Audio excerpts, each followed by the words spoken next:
সম্মানিত দর্শক শ্রোতা ভাই ও বোনেরা, আসসালামু আলাইকুম। স্টক ইনভেস্টর বিডি চ্যানেলের পক্ষ থেকে আপনাদের সবাইকে স্বাগতম জানাচ্ছি। আমি আজকে আপনাদের সাথে ঢাকা স্টক এক্সচেঞ্জের প্রধান সূচক ডিএসইএক্স ইন্ডেক্স নিয়ে আলোচনা করব এবং আগামী কার্যদিবসটি শেয়ার বাজারে কেমন যেতে পারে এই বিষয়টি আপনাদের সামনে তুলে ধরার চেষ্টা করব এবং আলোচনার মাধ্যমে বুঝে দেওয়ার চেষ্টা করব। সো হ্যালো, আমি Yasin Shoaib, welcome to my channel. আর এখনও যারা চ্যানেলটিকে সাবস্ক্রাইব করেননি, প্রতিদিনকার মার্কেট আপডেট পেতে এবং বিভিন্ন স্টক অ্যানালাইসিস পেতে আমার এই চ্যানেলটিকে সাবস্ক্রাইব করে রাখবেন এবং পাশে থাকা নোটিফিকেশন আইকনটি অন করে দেবেন। অলরেডি যারা চ্যানেলটিকে সাবস্ক্রাইব করেছেন তাদেরকে অসংখ্য ধন্যবাদ জানাচ্ছি। তো দর্শক, আমরা যদি আজকে ডিএসইএক্স ইন্ডেক্সের ডে চার্টের দিকে লক্ষ্য করি তাহলে দেখতে পাচ্ছি আজকে আমরা একটি রেড হ্যামার ক্রিয়েট করে দিনটি পার করেছি এবং আমাদের ক্যান্ডেলটি আপ ট্রেন্ড করেছিল ৬,৪৭৩ পয়েন্ট পর্যন্ত এবং তার এই আপ ট্রেন্ডের ধারাটি ধরে রাখতে পারেনি। পরবর্তীতে সেল প্রেসারে নিচে চলে এসেছে এবং বর্তমানে ৬,৪২৪ পয়েন্টের কাছে মার্কেটটি ক্লোজ করেছে। তো যাই হোক, আমরা যদি এখন ভলিউমের দিকে লক্ষ্য করি তাহলে দেখতে পাচ্ছি রেড একটি ভলিউম, লেনদেনের পরিমাণ বিগত দিনের তুলনায় আজকে কম হয়েছে। তো যাই হোক, আমরা যদি আজকে মার্কেট মুভমেন্ট একটু লক্ষ্য করি তাহলে দেখতে পাচ্ছি আজকে আমাদের শেয়ার বাজারের দিনটি শুরু হয়েছিল ৬,৪৪৭ পয়েন্ট থেকে। দিনটি হাই করেছিল ৬,৪৭৩ পয়েন্টের কাছে এবং দিনটি লো করেছিল ৬,৪১১ পয়েন্টের কাছে এবং মার্কেট ক্লোজ করেছে ৬,৪২৪ পয়েন্টের কাছে এবং মার্কেট মুভমেন্ট লক্ষ্য করলে দেখতে পাচ্ছি ২২ পয়েন্ট মাইনাস রয়েছে। তো গ্রাফ চার্টের দিকে লক্ষ্য করলে দেখতে পাচ্ছি দিনের প্রথম ভাগ থেকে কিছুটা ঊর্ধ্বমুখী থাকলেও পরবর্তীতে কিন্তু সেল প্রেসারে চলে এসেছে এবং দিন শেষে আমরা কিন্তু একটি নেগেটিভ মার্কেট পেয়েছি আজকে শেয়ার বাজারে। তো আজকের এই গ্রাফ চার্টটি দেখলেই আপনারা বুঝতে পারবেন, কারণ আমি প্রত্যেক দিন বলি দিনের প্রথম ভাগ বা মধ্যভাগ পর্যন্ত দেখে তারপরে বিনিয়োগের সিদ্ধান্ত নেন। এই কারণেই আমি বলি যে দিনের প্রথম ভাগ বা মধ্যভাগ দেখে তারপরে বিনিয়োগের সিদ্ধান্ত। তো যাই হোক, আজকে আমাদের শেয়ার বাজারে ১২৬টি শেয়ারের দাম বেড়েছে, দাম কমেছে ২৫৮টি শেয়ারের এবং দাম অপরিবর্তিত রয়েছে ২৬টি শেয়ারের। তো যে সকল কোম্পানিগুলো আজকে শেয়ার বাজারে প্লাস ইন্ডেক্স কন্ট্রিবিউট করেছে সেখানে উঠে এসেছে square pharma, SBAC bank, Orion pharma, BSC, Kohinoor, trust bank, SIBL, BRAC bank, Khan brothers, RAK ceramic. একই সাথে যে সকল কোম্পানিগুলো আজকে শেয়ার বাজারে মাইনাস ইন্ডেক্স কন্ট্রিবিউট করেছে সেখানে উঠে এসেছে Walton, Renata, Beacon pharma, ICB, IFIC, Rupali bank, Dutch Bangla bank, Sonali paper, IPDC এবং ফরচুন। তো যে সকল কোম্পানিগুলো আজকে শেয়ার বাজারে টপ গেইনারের লিস্টে রয়েছে সেখানে উঠে এসেছে apex weaving, best holding, Mithun knitting, SBAC bank, star limited, Lovello, Aftab auto, Oryza agro, SICL এবং ফুয়াং সিরামিক। তো একই সাথে যে সকল কোম্পানিগুলো টপ লুজারের লিস্টে রয়েছে আজকে শেয়ার বাজার AB bank bond, family textile, EIL, Nurani, KPPL, central pharma, BIFC, crystal insurance, international leasing এবং অ্যারামিড সিমেন্ট।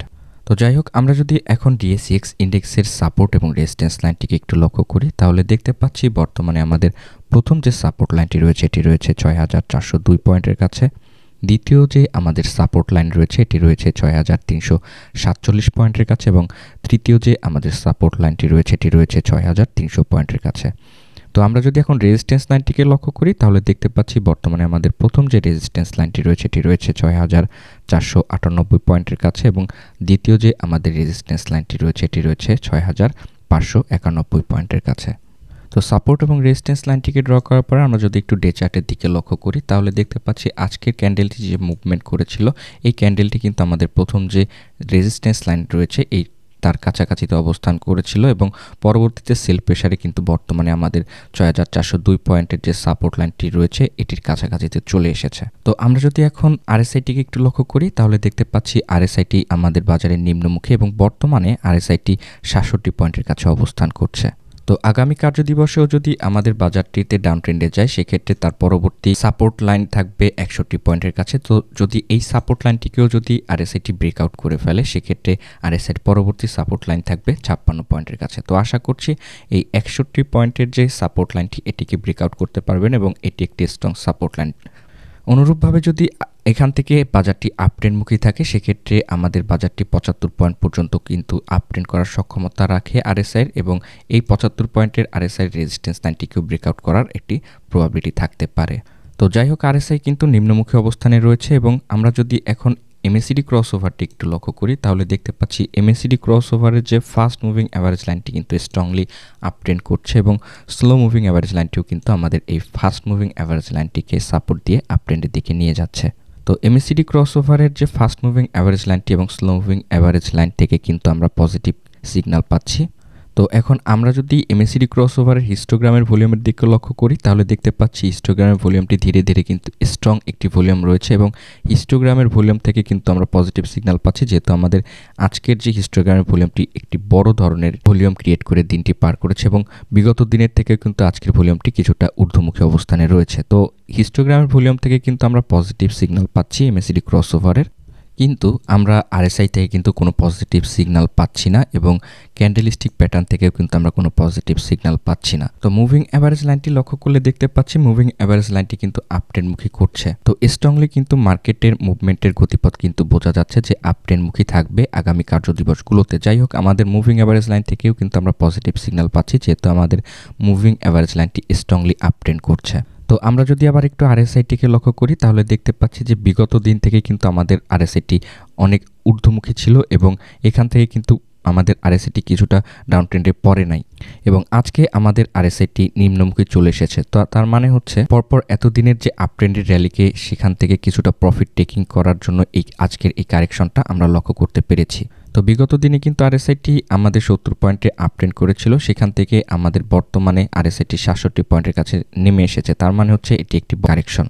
তো আশা করছি এই কারেকশনটি আগামী কার্যদিবসেই রিকভারি করে আপট্রেন্ডমুখী থাকবে, যেহেতু আমরা MACD ক্রসওভার থেকে পজিটিভ সিগন্যাল পাচ্ছি এবং MACD fast moving average line থেকেও স্লো মুভিং অ্যাভারেজ লাইন থেকেও পজিটিভ সিগন্যাল পাচ্ছি এবং ভলিউম থেকেও কিন্তু পজিটিভ সিগন্যাল পাচ্ছি এবং মুভিং অ্যাভারেজ ইন্ডিকেটর থেকেও কিন্তু আমরা পজিটিভ সিগন্যাল পাচ্ছি। তো সেক্ষেত্রে আমরা আশা করব যে আগামীকালকের বাজারটি হয়তোবা 6402 পয়েন্টের যে সাপোর্ট লাইনটি রয়েছে এই সাপোর্ট লাইনটিতে সাপোর্ট পেয়ে আপট্রেন্ড করার একটি সক্ষমতা থাকবে, কারণ দিনের প্রথম ভাগ থেকে কিছুটা সেল প্রেশার থাকতে পারে আগামী কার্যদিবসের শেয়ার বাজারে। তো আমি আজকের ভিডিওতেও বলছি, আপনারা যারা বিনিয়োগ করবেন বলে চিন্তা ভাবনা করছেন অবশ্যই দিনের প্রথম ভাগ বা মধ্যভাগ পর্যন্ত দেখে তারপরে বিনিয়োগের সিদ্ধান্ত নেবেন। তো আগামী কার্যদিবসটি 6402 পয়েন্টের এখানে যদি সেল প্রেশার পড়েও এখানে সাপোর্ট পেয়ে 6498 পয়েন্টের যে রেজিস্ট্যান্স লাইনটি রয়েছে এই রেজিস্ট্যান্স লাইনটিকে ব্রেকআউট করার চেষ্টা করবে বলে আমি ধারণা করছি।